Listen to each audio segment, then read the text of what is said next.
कपिल कांत शर्मा एक बार पुनः आपके अपने YouTube channel maths with Kapil पर बहुत स्वागत करता हूं।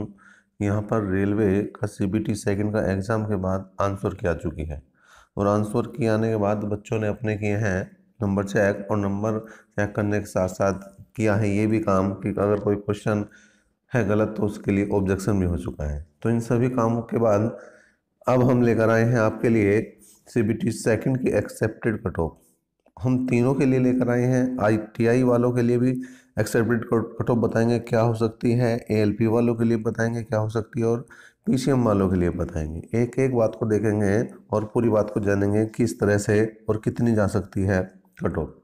तो सबसे पहले जो बात करते हैं, देखिए रेलवे, एएलपी और टेक्नीशियन के लिए जो हमने एक्सेप्टेड कट ऑफ ली है उसमें सबसे पहले बात करेंगे हम आईटीआई वालों की। अब आईटीआई वालों की बात करें तो आईटीआई वालों के लिए या पीसीएम वालों के लिए या टेक्नीशियन वालों के लिए जितनी भी ट्रेड हैं तो दो एग्ज़ाम हुए हैं, पार्ट ए और पार्ट बी में एग्ज़ाम बने हैं भाई।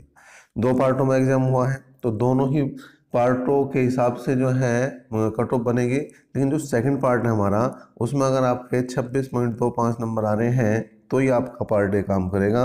अदरवाइज अगर आपके 26.25 से नंबर कम आ रहे हैं, जो ज़रूरी है आपके लिए किसी भी कैटेगरी में हो, तो अगर इससे कम आ रहे हैं तो फिर आपके लिए पार्ट ए में चाहे आपके पूरे में से पूरे मार्क्स आ जाएं, 100% मार्क्स आ जाए तो बेकार है। ठीक है, तो ये दोनों चीज़ जो है यहाँ पर काम करेंगी, पार्ट ए और पार्ट बी। पार्ट बी में पास होना बहुत ज़रूरी है। अगर बच्चे पार्ट बी में नंबर कम ला रहे हैं तो फिर उन्हें हो जाएगी दिक्कत। चलिए बात करते हैं। बहुत सारे बच्चे ऐसे हैं आईटीआई वाले जो पार्ट ए में अच्छा कर गए हैं लेकिन पार्ट बी में वो नंबर कम ला पाए हैं। 18, 20, 22 नंबर तक आ गए या सपोज करो 25 तक भी आ गए, लेकिन उनके लिए दिक्कत है। वो अभी कहीं ना कहीं नॉर्मलाइजेशन का इंतजार कर रहे हैं, और अगर नॉर्मलाइजेशन में उन्हें नंबर मिल जाते हैं तो बिल्कुल उनके लिए अच्छा होगा क्योंकि उनके पार्ट ए में बहुत अच्छे नंबर हैं। अगर बात करें हम कट ऑफ की तो जर्नल के लिए कट ऑफ जो है यहाँ आईटीआई वालों के लिए बहुत ज़्यादा नहीं जाने वाली, लगभग 44 नंबर के आसपास जो यहाँ पर कट ऑफ जा सकती है जर्नल के लिए। ओबीसी की बात करें तो ओबीसी के लिए कट ऑफ भी यहाँ पर आईटीआई वालों में, क्योंकि जो है ये ट्रेड का मैटर होता है, और आईटीआई वालों में दूसरी जो जैसे बीटेक वाले हैं या आपके पीसीएम वाले वो नहीं आते, तो यहाँ इनकी मेरिट जो है बिल्कुल ज़्यादा नहीं जाने वाली। 40 नंबर के आसपास जो है ओबीसी के हैं तो बात बन सकती है। वहीं एससी की बात करें तो 38, और एसटी की बात करें तो अगर 36 नंबर पार्ट ए में आ रहे हैं, साथ साथ पार्ट बी में 26.25 नंबर आ रहे हैं, तो वो बिल्कुल यहाँ पर क्वालिफाई कर सकते हैं। साथ साथ यहाँ पर एक बात और बता दीजिए, यहाँ पर आप +-5 करके चल सकते हैं। +-5 के साथ हम जो है जितने भी मेरिट बताएंगे वो +-5 के साथ बताएंगे। और साथ साथ एक चीज़ और है कि यहाँ पर कोई जोन वाइज नहीं है, ओवरऑल जो है वो मेरिट बता रहे हैं हम। पूरे जो है सभी जोनों को मिलाकर जो मेरिट बन रही है वो बताई जा रही है। तो आप अपने हिसाब से देख सकते हैं, अगर आपका जोन हार्ड जोन में है तो थोड़ा सा ऊपर नीचे हो सकता है वहाँ पर 1-2 नंबर, और अगर आपका जो है आसान जोन में पढ़ रहा है एग्ज़ाम तो बिल्कुल वो इससे नीचे ही जाएगा, इससे ऊपर नहीं जाने वाला। तो फिर भी हमने बता दिया है कि आप इसमें +-5 के साथ अगर आपके नंबर हैं, +5 है मतलब अगर जनरल में आपके 50 नंबर तक आ रहे हैं, ओबीसी में आपके 45 नंबर तक आ रहे हैं, एससी में आपके 43 नंबर तक आ रहे हैं, और एसटी में आपके 41 नंबर तक आ रहे हैं, तो आपको कोई टेंशन की ज़रूरत नहीं है। टेंशन इतने पर भी नहीं है, लेकिन जो हार्ड जोन है उनके लिए बताया मैंने। मैक्सिमम इतना जा सकता है अगर आप हार्ड जोन में हैं, लेकिन आप अगर आसान जोन में हैं तो आपका इससे भी कम जा सकता है। ठीक है ना, तो आप जो है इन सारी चीज़ों को देखकर अपने अपने नंबर कन्फर्म कर सकते हैं, और यहाँ पर आपकी एक्सेप्टेड कट ऑफ बिल्कुल यहीं पर जाने वाली है। आईटीआई और टेक्नीशियन वालों के लिए जो है, आईटीआई टेक्नीशियन वालों के लिए इससे ऊपर बिल्कुल नहीं जाने वाली। चलिए बढ़ते हैं भाई नेक्स्ट। ये एएलपी के लिए अगर बात करें, एएलपी के लिए बात करें तो एएलपी में जो है यहाँ पर भी थोड़ा सा कंपटीशन आईटीआई वालों से ज़्यादा है। आईटीआई वालों से ज़्यादा क्यों है? क्योंकि यहाँ पर देखिए आईटीआई वाले भी अप्लाई कर रहे हैं, यहाँ पर जो है आपके पोलोटेक्निक वाले भी अप्लाई करेंगे, यहाँ पर आपके बीटेक वाले भी अप्लाई करेंगे। ठीक है ना, ये सारे चीज़ आ जाएगी, केवल कौन नहीं आने के, पीसीएम वाले नहीं आने के। पीसीएम वाले इस वालों में नहीं आने के। तो यहाँ पर देखें कहीं ना कहीं क्या कंपटीशन बढ़ा है, कंपटीशन बढ़ा है। तो कंपटीशन बढ़ने के बाद में और एक यहाँ पर अभी एक काम जो दूसरी जो जैसे आई टाई वालों से या पीसीएम वालों से जो अलग होना है वो होना है साइको। साइको टेस्ट भी होना है अभी इसमें। तो ये जो मेरिट बनेगी फाइनल नहीं बनेगी, फाइनल मेरिट इसके बाद बनेगी। फाइनल मेरिट में आपका जो है सीबीटी सेकंड का 70% प्लस जो है आपका साइको का 30% लिया जाएगा और उसके बाद आपकी फाइनल मेरिट बनेगी। लेकिन जो फिलहाल जो एक्सेप्टेड कट ऑफ बताई जा रही है वो केवल आपकी साइको के टेस्ट के लिए होगी, साइको के टेस्ट के लिए होगी। साइको में ये कहीं ना कहीं ज़्यादा ही बच्चों को बुलाएंगे क्योंकि वहाँ पर काफ़ी बच्चे दिक्कत में आ जाते हैं। तो उसी हिसाब से हम थोड़ा सा यहाँ लेते हैं।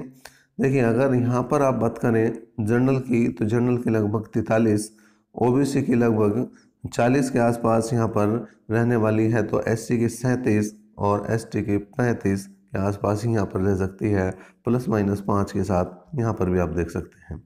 ये इसका कम जाने का जो सबसे बड़ा कारण मैं पहले ही बता चुका हूँ।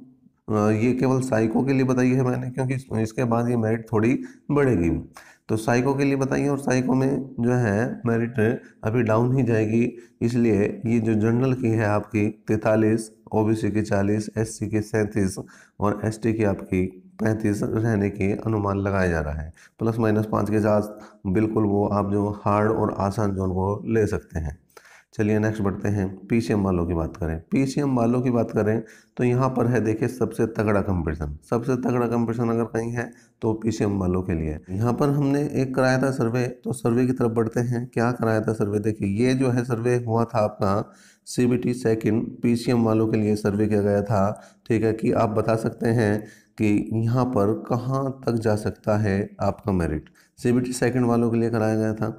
यहाँ पर जनरल के लिए जो हमने पहला ऑप्शन रखा था वो 65, ओबीसी के लिए 60, एससी के लिए 55। दूसरा ऑप्शन में हमने जनरल के लिए 75, ओबीसी के लिए 70, एससी के लिए जो है आपका 65 रखा था। तीसरा जो ऑप्शन रखा था हमने यहाँ पर जनरल के लिए 80, ओबीसी के लिए 75, एससी के लिए 70 और चौथा ऑप्शन जो रखा था वहाँ पर जनरल के लिए 85, ओबीसी के लिए 80 और एससी के लिए 75 रखा था। लेकिन यहाँ पर अगर देखा जाए तो जो सबसे ज़्यादा वोट मिले हैं, जो सबसे ज़्यादा वोट प्राप्त किए हैं वो पहले ऑप्शन ने प्राप्त किए हैं। यहाँ पर 65% वोट जो है कहीं ना कहीं बच्चों ने डाले हैं जनरल 65, ओबीसी 60 और एससी 55 के लिए। वहीं 10% वोट जो मिले हैं जनरल 75, ओबीसी 70 और एससी 65 को मिले हैं। और 8% वोट जो डाले हैं बच्चों ने जनरल 80, ओबीसी 75, एससी 70 और 17% वोट जो कहीं ना कहीं डाले हैं वो जनरल 85, ओबीसी 80 और एससी 75 वालों ने डाले हैं। इसका मतलब आप इस वोट से एक बात तो क्लियर हो जाती है यहाँ पर कि यहाँ पर जो भीड़ है, जो ज़्यादा बच्चे हैं वो कहाँ है, वो है जनरल जो है 65, ओबीसी 60 और एससी 55 के आसपास जो है यहाँ पर काफ़ी भीड़ रहने वाली है। और यहाँ पर अगर भीड़ है तो ये बात मान कर चल सकते हैं आप कि थोड़ा सा मेरिट यहाँ से जानी है भाई, थोड़ी सी हाई जानी है। अब ज़्यादा तो अंतर नहीं पड़ने का यहाँ से, लेकिन यहाँ पर भीड़ होने के कारण भीड़ में कभी मेरिट नहीं लगती। देखें जिन बच्चों ने किया है पोल, जिन बच्चों ने किया है पोल उन्होंने अपने आप को बिल्कुल पहले सेव किया होगा। अपने आप को सेव करने के बाद में ही बच्चा वोट डालता है, क्योंकि अगर किसी के सपोज करो 50 नंबर हैं तो वो क्यों चाहेगा कि उसके मेरिट जो 70 लगे, वो यही चाहेगा कि 45 प्लस पर उसकी मेरिट लग जाए।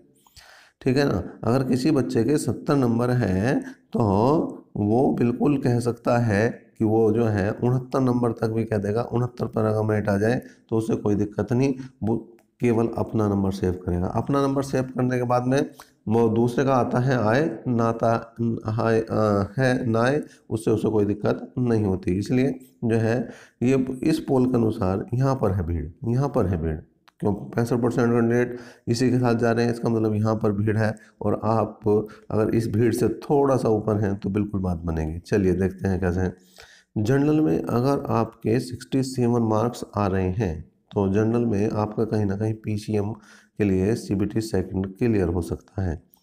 ओबीसी के लिए अगर बात करें तो ओबीसी के लिए आपका कहीं ना कहीं अगर 64 मार्क्स आ रहे हैं तो बिल्कुल कहीं ना कहीं आपका ओबीसी के लिए भी क्लियर हो सकता है। वहीं एससी के लिए 61 और एसटी के लिए अगर 60 मार्क्स आ रहे हैं, पीसीएम वालों के लिए अगर आ रहे हैं तो बिल्कुल आप कहीं ना कहीं बाजी मार सकते हैं। और इसमें भी हम वही ±5 के साथ आपको बता रहे हैं।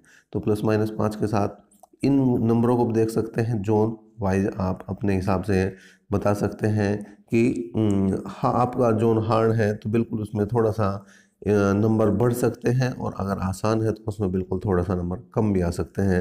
लेकिन ये ओवरऑल बताया है, मैंने ओवरऑल बताया है, तो आप इसके हिसाब से अपने जो है नंबरों को देखकर अपने को संतुष्ट कर सकते हैं कि बिल्कुल आपका नंबर सीबीटी सेकंड में आप बिल्कुल क्लियर हो जाएंगे। तो अगर आप चाहते हैं कि जोन वाइज भी मेरिट हम लेकर आएँ तो आप बिल्कुल हमें कमेंट करके बता सकते हैं।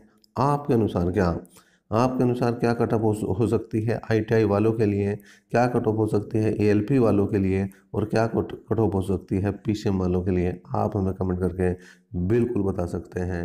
अभी तक के लिए इतना ही, धन्यवाद।